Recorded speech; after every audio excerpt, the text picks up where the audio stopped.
स्तर पे इतना बेहतर डंका बजाया है कि चीन और पाकिस्तान को मिर्चा लगना लाजमी था। वो चीन जो कि अफ्रीकन कंट्रीज में उधार दे दे करके अपना दबदबा बनाना चाहता है, भारत ने इथियोपिया अफ्रीकन कंट्री में पहुंच करके कुछ निवेश करके उस दबदबा पे लगाम कसा है। वहीं जॉर्डन और ओमान जैसे देशों में मुस्लिम कंट्रीज में जाकर के अवार्ड पाना, उसके राष्ट्राध्यक्षों का खुद गाड़ी चला करके मोदी जी को रॉयल पैलेस तक ले जाना, मुस्लिम कंट्री के संसद के दोनों सदनों को संयुक्त रूप से घोषणा करना, यह अपने आप में एक ऐतिहासिक रहा। लाजमी था कि पाकिस्तान को मिर्चा लगेगा, लाजमी था कि चीन बौखलाएगा, विदेश मंत्रालय नया बयान जारी करेगा। तो मैं शुरू करता हूं मोदी जी की 3 विदेश यात्रा से, लेकिन इससे पहले कि हम भारतीय एक साथ मिलकर के विदेश मुद्दों पे, देश के मुद्दों पे जय हिंद कमेंट बॉक्स में लिखेंगे, क्योंकि यह बात सिर्फ नरेंद्र मोदी जी की नहीं, यह बात है भारतीयों की। और जब जब चीन और पाकिस्तान जैसे देश हमसे चिढ़ेंगे तो निश्चित तौर पे हम आगे बढ़ेंगे। चलिए देखते हैं इस सेशन में क्या है। मैंने मोदी जी 3 देशों की यात्रा पे अभी कुछ दिन पहले इथियोपिया, जॉर्डन और ओमान गए। इस पूरी यात्रा को मैंने आपके लिए कुछ पॉइंट में समराइज किया है जो आपके लिए बेहद जरूरी बनने वाले हैं। सबसे पहले बात करते हैं मोदी जी की, जो उन्होंने 3 देशों की यात्रा जॉर्डन, इथियोपिया और ओमान पे गए। तो सबसे पहला पॉइंट, इन 3 देशों को तो याद रखिए, क्योंकि इनमें से इथियोपिया एक अफ्रीकन कंट्री है और इस अफ्रीकन कंट्री जाने से चीन चिढ़ गया है। चीन चिढ़े तो चिढ़े, क्या हम आगे ना बढ़ें? बढ़ेंगे और जाएंगे। अगर इन देशों के जाने से भारत को प्रगति मिलता है, आर्थिक विकास मिल रहा है, तो वो भारत के लिए जरूरी बन रहा है। ये पीएम मोदी की ग्लोबल साउथ का जो एक विजन है पीएम मोदी का, उसको देश को आगे ले जाने का एक जो विजन है उसको चरितार्थ करता हुआ दिख रहा है। क्यों? पॉइंट समझेंगे। एक्चुअली पीएम मोदी की सबसे पहले जॉर्डन यात्रा को समझते हैं। जॉर्डन जाने से मैं आपको बताऊं, भारत जिन जिन देशों से व्यापार करता है, जॉर्डन भारत का सबसे बड़ा तो नहीं कहूंगा, तीसरा सबसे बड़ा व्यापारिक साझेदार बनकर उभरा है। इससे पहले जॉर्डन भारत के साथ उतने व्यापार नहीं कर रहा था जितने शायद भारत या जॉर्डन सोच रहे थे। लेकिन इस बीच आपको बताएं कि 2023-24 में भारत और जॉर्डन का व्यापार, आप देखिए डेटा से समझिएगा, 2.875 बिलियन यूएस डॉलर का रहा। लेकिन अब जब मोदी जी की यात्रा हो गई तो अगले 5 वर्षों में 5 बिलियन यूएस डॉलर। तो चिढ़ गया पाकिस्तान, भैया जॉर्डन मुस्लिम कंट्री व्यापार करेगी भारत के साथ? हां करेगी ना। भारत जॉर्डन का फास्फेट और पोटास उर्वरकों का प्रमुख आपूर्तिकर्ता बनकर के उभरेगा। भारत क्या कर रहा है, वहां से रॉ मटेरियल के लिए समझौता कर लिया। वैसे भी हम उर्वरक के मैटर में आत्मनिर्भर होना चाह रहे हैं, लेकिन उसके लिए जो कच्चा माल है वो तो चाहिए। जॉर्डन ने कहा हम बनेंगे आपके आपूर्तिकर्ता। ये हमारी सफलता थी। सबसे बड़ी सफलता, यूरोपियन कंट्री फ्रांस हो या 20 से प्लस देश या अपना पड़ोसी नेपाल हो, भूटान हो, उन सब ने यूपीआई को अपनाया था।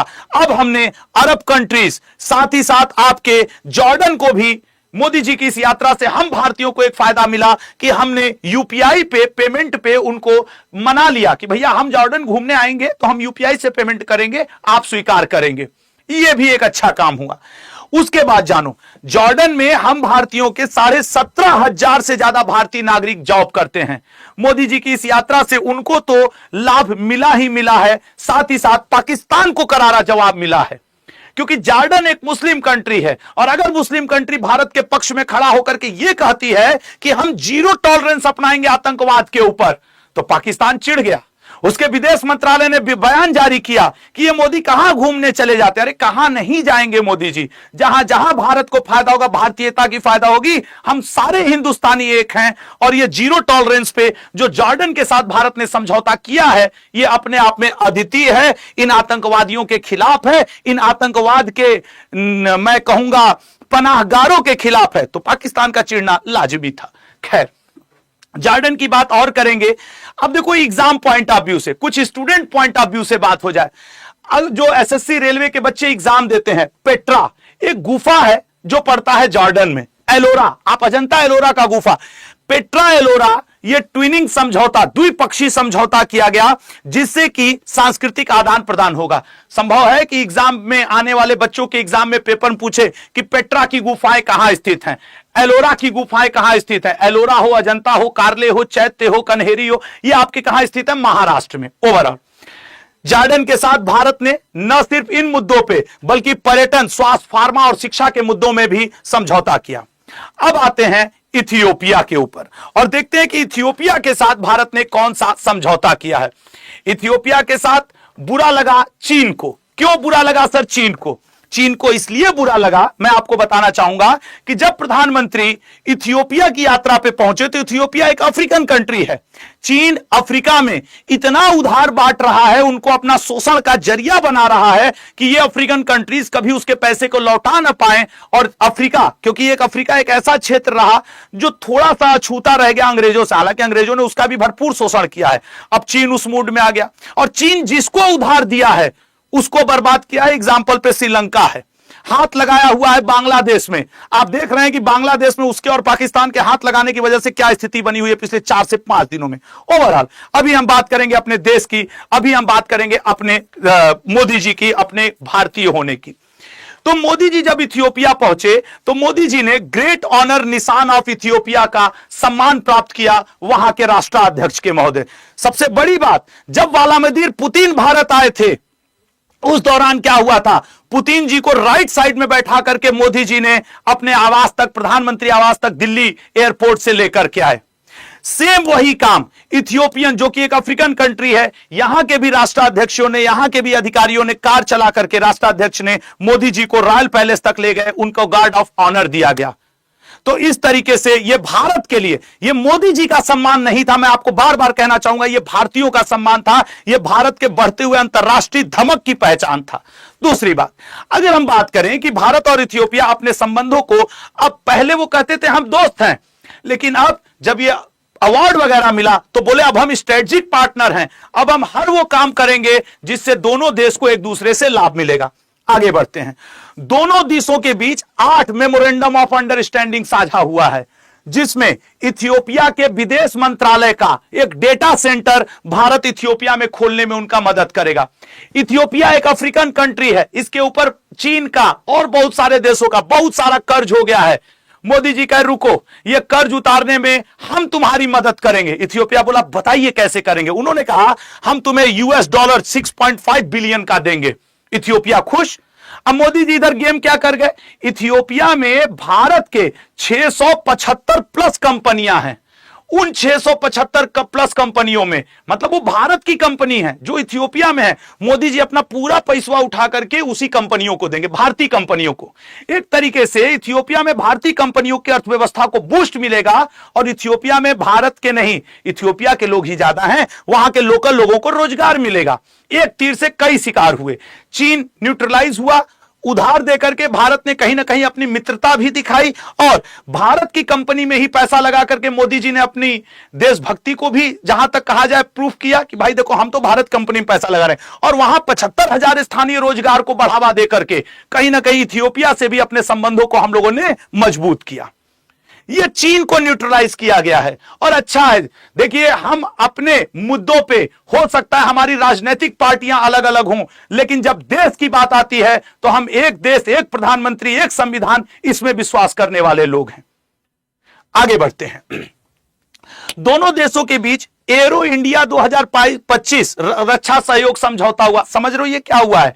मोदी जी कहे भैया हम ब्रह्मोस बना बना के रखे हैं, हमारा डीआरडीओ दिन भर पेंच लिए, पेचकस लिए, मशीन कस रहा है, मिसाइल बना रहा है, बेचेंगे कहां? ये अमेरिका फ्रांस वाले हमारे हथियार तो खरीदेंगे नहीं। ऐसा करते हैं, इथियोपिया से समझौता कर लेते हैं। तो इथियोपिया के साथ एरो इंडिया 2025 समझौता हुआ और इथियोपिया का यार आप अपना जो मिसाइल उसाइल है हमको बेचिए, हम देखते हैं ना। तब मोदी जी अगला पॉइंट, या भारत, यहां मोदी जी से मेरा तात्पर्य भारत से होगा, क्योंकि मोदी जी देश के प्रधानमंत्री एक व्यक्तित्व हैं, लेकिन भारत सर्वोपरि है, सबसे ऊपर है। तो भारत ने कहा कि सुनो यार इथियोपिया, हमारा तुम्हारा ना $550.1 मिलियन US डॉलर का बिजनेस है, इसको बढ़ा करके अब 1,000 किया जाए। इथियोपिया बोला कैसे? क्या थोड़ा हमसे हथियार खरीदो ना, देखो ना इसको हम डबल कर देते हैं। इथियोपिया बोला अरे यार उधर तुम पैसा दे रहे हो, इधर करो हथियार खरीदो। बोला तभी तो दोस्ती चलेगी, कुछ 2 कदम तुम आगे चलो, 2 कदम हम आगे चलते हैं। ओवरऑल इथियोपियाई संसद, यह एक बड़ा ऐतिहासिक क्षण है दोस्तों। इथियोपियाई संसद को मोदी जी ने संयुक्त सत्र को संबोधित किया। और आप देखेंगे इसमें इथियोपिया के सांसदों ने 1 मिनट 17 सेकंड तक खड़ा होकर के स्टैंडिंग ओवेशन दिया भारत के प्रधानमंत्री को, और मैं ये कहूंगा भारतीय लोगों के लिए स्टैंडिंग ओवेशन था। प्रधानमंत्री अपनी जगह, लेकिन अगर प्रधानमंत्री के जाने से भारत का सम्मान बढ़ता है, 1.5 मिनट तक लगभग विदेशी सांसद खड़े रहते हैं, और उसके बाद जब मोदी जी हाथ मिलाने जाते हैं, आप देखिएगा सोशल मीडिया पे एक वायरल हुआ जिसमें मोदी जी के हाथों को चूमता हुआ इथियोपिया का सांसद दिखाई दे रहा है। यह अपने आप में एक बड़ी उपलब्धि है भारत की। और फिर इथियोपिया से भी भारत ने कहा आतंकवाद पे जीरो टॉलरेंस। इथियोपिया का यस, आतंकवाद पे जीरो टॉलरेंस।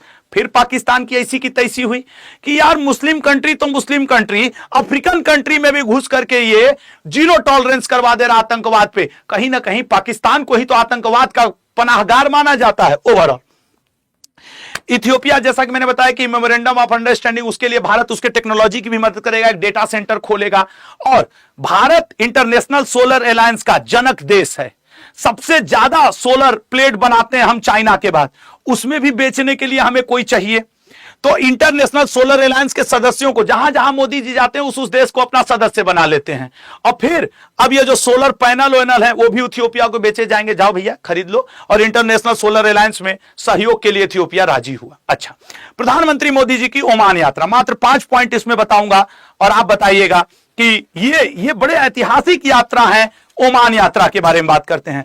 अब हमारे देश के माननीय प्रधानमंत्री पहुंचे ओमान, और जिस दिन ओमान पहुंचे पाकिस्तान, उसी दिन विदेश मंत्रालय ने बयान जारी किया था कि भारत के इधर उधर कूटनीति करने से, डिप्लोमेटिक होने से हमारे ऊपर कोई प्रभाव नहीं पड़ेगा। अरे तुम पे कोई प्रभाव नहीं पड़ा तो मोदी जी की ओमान मुस्लिम कंट्री की यात्रा को तुम उसी दिन बयान क्यों जारी कर रहे हो। खैर ओवरऑल मोदी जी पहुंचे ओमान, और ओमान के सुल्तान हैथम बिन तारिक खुद पहुंच गए एयरपोर्ट।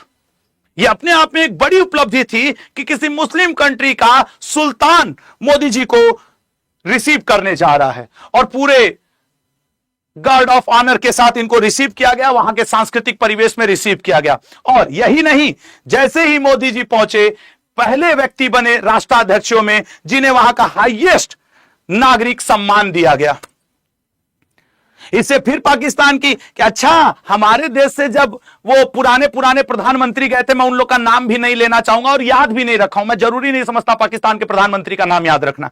तब तो तुम नहीं दिए थे, जब भारत का प्रधानमंत्री पहुंचा, भारतीय पहुंचे, तब तो तुम बड़ा सम्मान दे रहे हो। अब ओमान इसमें क्या करे, ओमान का हाँ दे रहे हैं, कोई दिक्कत नहीं है। तो प्रधानमंत्री जी को ऑर्डर ऑफ ओमान, यह भारत के लिए मोदी जी के तरफ से 29वां सम्मान था। मोदी जी के रूप में भारत को 29वां सम्मान मिला, क्योंकि प्रधानमंत्री को मिलने वाला हर एक सम्मान वो प्रधानमंत्री के पास नहीं रहता है, भारत के सरकार के पास रहता है। वो भारत सरकार का होता है, किसी व्यक्ति का नहीं होता। फिर ओमान के साथ समुद्री अभ्यास। अच्छा, ओमान के साथ जो सबसे बड़ा समझौता हुआ वो मैं तुम लोग को बताऊं, ये वाला तुम देखो। ओमान गैस का प्रोडक्शन बहुत अच्छा करता है, पेट्रोलियम में भी है, गैस प्रोडक्शन में भी आगे है। अब इधर अमेरिका भारत पे दबाव बनाया हुआ था, रूस से नहीं खरीदोगे तुम। अब भारत करता तो करता क्या करता, उसको रूस से भी मेंटेन करना है, उसको अमेरिका से भी। मोदी जी पहुंच गए ओमान। ओमान जाके कहे भैया तुम हमको गैस वैस बेचोगे सस्ते दरों पे, आओ हम तुमसे कुछ समझौते कर लेते हैं। ओमान कहा यस। अब ओमान की स्थिति देखो, ये देखो, अब यहां पे ओमान है और यहां पे भारत। ये जो ब्लू रोड होती है ना, जो ब्लू इकोनॉमी है ना, सीधा 857 नॉटिकल मील्स भारत का मुंबई ओमान के दकूम पोर्ट से दूर है। अब क्या होगा कि भारत डायरेक्ट गैस वैस की सप्लाई ले लेगा। कहां जाए हम रूस अमेरिका की लड़ाई में, हम सीधे ओमान से समझौता करके आ गए कि तुम green hydrogen, green ammonia, renewable energy सब पानी के रास्ते भारत भेजो।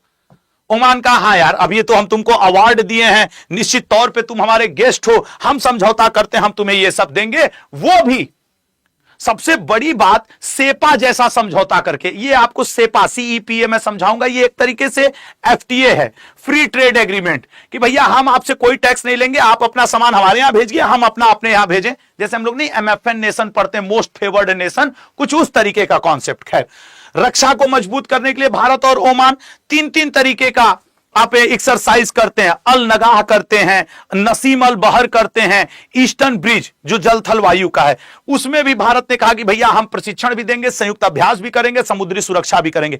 और भारत का किसी मुस्लिम कंट्री के साथ संयुक्त अभ्यास प्रशिक्षण, समुद्री सुरक्षा, फिर पाकिस्तान को चुभा। फिर पाकिस्तान को दिक्कत हुई कि अच्छा मुस्लिम कंट्रीज के साथ तुम अपने संबंध बना रहे हो, क्यों ना बनाए। हिंदू मुसलमान कुछ नहीं होता, जो होता है वो देश होता है, इंसानियत होती है, इससे ऊपर कुछ भी नहीं है, और संविधान होता है। ओमान में अब देखो, भारत इंटरनेशनल रेमिटेंस हासिल करने में सबसे नंबर 1 पर है, विदेशी मुद्रा हासिल करने में। ओमान में भारत के 6,75,000, मतलब मोटे तौर पे कहें तो 7 लाख भारतीय कार्य करते हैं। मोदी जी के जाने से उन 7 लाख भारतीयों के चेहरे पर हंसी आई। जब आपसे कोई बाहर का, विदेश का मिलता है ना, अपने गांव मोहल्ले का विदेश में, दूसरे शहर दूसरे राज्य में मिल जाए ना, सीना चौड़ा हो जाता है, मेरे मोहल्ले का है, मेरे शहर का है। यहां तो देश का प्रधानमंत्री पहुंच गया था, तो निश्चित तौर पे ये खुशी की लहर इन 6.75 लाख प्रवासी भारतीयों में आनी थी। और उसके बीच भारत ने ओमान के साथ कर लिया सेपा समझौता। सेपा क्या है sir? Comprehensive economic partnership agreement. ये एक प्रकार का ऐसा समझौता होता है जिसको आप एफटीए की तरह समझ सकते हैं। इसमें व्यापार बाधाएं कम हो गई, ओमान डायरेक्ट सामान भेजेगा, भारत का निर्यात बढ़ेगा, रोजगार के नए अवसर पैदा होंगे, और 6.75 क्या, अब 10 लाख भारतीय भी जाके वहां जॉब करना चाहें तो करें, निवेश में तेजी आएगी। और देखिए, मतलब जहां से मोदी जी को पैसा लेना था वहां से लिए, जहां पे लगाना था वहां पे लगाए भी, स्ट्रेटजी तगड़ी थी। खैर, पहली बार मैं इतना चीजों पे विदेश नीति आपको समझाते हुए कोशिश कर रहा हूं। कोशिश करिएगा कि आप उसके अभी इसके ऊपर एमसीक्यू करेंगे वो भी। भारत ओमान को क्या क्या निर्यात करता है? दवाई, चाय, कॉफी, कृषि उत्पाद, बासमती चावल, भैया थोड़ा खेती होती बढ़िया रहेगी, मशीनरी, उपकरण और लाइट। और ओमान से भारत क्या मंगाता है? प्लास्टिक का सामान, रसायन, उर्वरक, प्राकृतिक गैस, पेट्रोलियम। अब ये सब पानी के रास्ते से 875 नॉटिकल मील दूर से आ जाएगा, आसान हो जाएगा, ठीक है ना। तो ये सारी चीजें रही। अब मैं आपको बताना चाहूंगा इनके ऊपर। अभी मोदी जी को आप देखेंगे तो ओमान ने ऑर्डर ऑफ ओमान 2025 में दिया, इथियोपिया ने ग्रेट ऑनर ऑफ निशान ऑफ इथियोपिया दिया 2025 में ही। नाइजीरिया, भारतीय लोगों को सम्मान मिला, क्योंकि मोदी जी को मिला सम्मान, भारत का सम्मान होता है। मैं इस बात में अक्षरशः विश्वास करता हूं, क्योंकि वो भारत के प्रधानमंत्री, तो हम सभी भारतीय गौरवान्वित होते हैं। और जब चीन और पाकिस्तान हमारे देश के किसी कदम से पीड़ित होते हैं या दुखी हो जाते हैं तो बड़ा अच्छा लगता है कि बहुत सही हुआ, बहुत सही हुआ, ठीक हुआ। भाई वो हम लोग को कितनी बारी चीन पाकिस्तान परेशान किए हैं, खास करके पाकिस्तान तो भी हाल फिलहाल में बैसन घाटी में जो उसने किया वो तो क्या ही कहा जाए। 2025 में त्रिंदान टोबैगो, यहां मैंने मोदी जी को मिले हुए सारे अवार्ड आपके लिए लगा दिए हैं ताकि आप एग्जाम पॉइंट ऑफ व्यू से इसको क्या कर सकें, देख सकें। अब शुरू करते हैं क्वेश्चन। रेडी हो सब लोग? रेडी हो? चलिए आइए, 15 क्वेश्चन ध्यान से आंसर करना, क्योंकि यहां से एग्जाम में आएगा जरूर। पहला, ओमान ने प्रधानमंत्री मोदी को अपना सर्वोच्च सम्मान ऑर्डर ऑफ ओमान से सम्मानित किया। ओमान की राजधानी का नाम क्या है? थोड़ा तेज करेंगे सर। Muscat, A option. अगले पे आएंगे, ओमान की मुद्रा का क्या नाम है? ओफो, ऐसे ही छोटे छोटे क्वेश्चन बनेंगे। ओमान की मुद्रा का क्या नाम है? C option, riyal. अगले पे आएंगे, हैथम बिन तारिक अल सईद किस देश के प्रधानमंत्री हैं? सर यही तो हैं ये आपके ओमान के, जो गाड़ी चला के ले गए थे। अगले पे आएंगे, अल नजा सैन्य अभ्यास भारत और किस देश के बीच किया जाता है? अल नजा। सर अल नजा भारत और ओमान के बीच किया जाता है। अगले पे आएंगे, प्रधानमंत्री नरेंद्र मोदी किस देश के सर्वोच्च नागरिक को प्राप्त करने वाले पहले वैश्विक नेता बन गए? सर्वोच्च नागरिक सम्मान प्राप्त करने वाले। सर ओमान, इथियोपिया, क्षमा करिएगा, पहले नेता बने इथियोपिया का सर्वोच्च सम्मान प्राप्त। इथियोपिया की मुद्रा का नाम क्या है? इथियोपिया की मुद्रा का नाम, ए ऑप्शन, बिर है, ठीक है ना। अब देखो ऐसा याद है ना रहता लोगों को। अगले पे आएंगे, इथियोपिया ने प्रधानमंत्री मोदी को अपने सर्वोच्च सम्मान द ग्रेट ऑनर निशान ऑफ इथियोपिया से सम्मानित किया। इथियोपिया की राजधानी क्या है? सर इथियोपिया की अदिस अबाबा है, अफ्रीकन कंट्रीज है। इथियोपिया के प्रधानमंत्री कौन है? सर अबी अहमद अली जी हैं इथियोपिया के प्रधानमंत्री। जॉर्डन के प्रधानमंत्री कौन है? सर जॉर्डन के प्रधानमंत्री हैथम बिन जाफर हसन, क्षमा करेगा, वो हैथम मुझे वहां के याद आ गए, ओमान के सुल्तान हैथम याद आ गए थे। जॉर्डन की मुद्रा का क्या नाम है? जॉर्डन की मुद्रा, सर जॉर्डन की मुद्रा का नाम है दिनार। अगले पे आएंगे, जॉर्डन की राजधानी का क्या नाम है? सर जॉर्डन की राजधानी का नाम है अम्मान। अगले पे आएंगे, हाल ही में भारत ने किस देश के साथ व्यापक आर्थिक साझेदारी समझौता सेपा किया है? सर सेपा समझौता किया है ओमान के साथ। अगले पे आएंगे, हाल ही में भारत और किस देश के बीच सांस्कृतिक आदान प्रदान पेट्रा एलोरा ट्विनिंग समझौता किया गया है? पेट्रा एलोरा मैंने अभी बताया था सर, पेट्रा एलोरा ट्विनिंग समझौता जॉर्डन के साथ किया गया है। हाल ही में भारत और किस देश ने अपने संबंधों को स्ट्रेटेजिक पार्टनरशिप पे स्तर तक अपग्रेड किया है? तो सर स्ट्रेटेजिक पार्टनरशिप भारत ने घोषित किया है इथियोपिया को, अफ्रीकन कंट्री को। भारत ने किस देश के साथ समुद्री अपराध और पायरेसी रोकने पर सहयोग करने की घोषणा की है? सर बी ऑप्शन, ओमान के साथ। भारत और किस देश के बीच वस्त्र, ऑटोमोबाइल, केमिकल, उर्वरक और औद्योगिक उपकरण में स्थानीय मुद्राओं में व्यापार को बढ़ावा, यूपीआई वाला, सर बढ़ावा देने की सहमति बनी है? ओमान के साथ। भारत किस देश में 75,000 प्लस स्थानीय रोजगार सृजित करने के लिए यूएस 6.5 बिलियन से अधिक का निवेश करेगा डॉलर से? सर वो कर रहा है इथियोपिया में, अफ्रीकन कंट्री में निवेश कर रहा है। तो ये था आपके लिए एमसीक्यू। इस पूरे द 10 मिनट शो की पीडीएफ आपको the current affairs by Ashutosh sir Telegram group पे मिल जाएगी। अगर आपको इन जो अवार्ड मोदी जी को मिले और जो समझौते भारत ने किए हैं वह सब अच्छे लगे हों तो कमेंट बॉक्स में जय हिंद जरूर लिखिएगा, क्योंकि यह बात है हमारे अपने वतन, आपके अपने वतन हिंदुस्तान की। कमेंट बॉक्स मैं उम्मीद करता हूं जय हिंद ये सेशन देखने के बाद जरूर लिखिएगा। जय हिंद।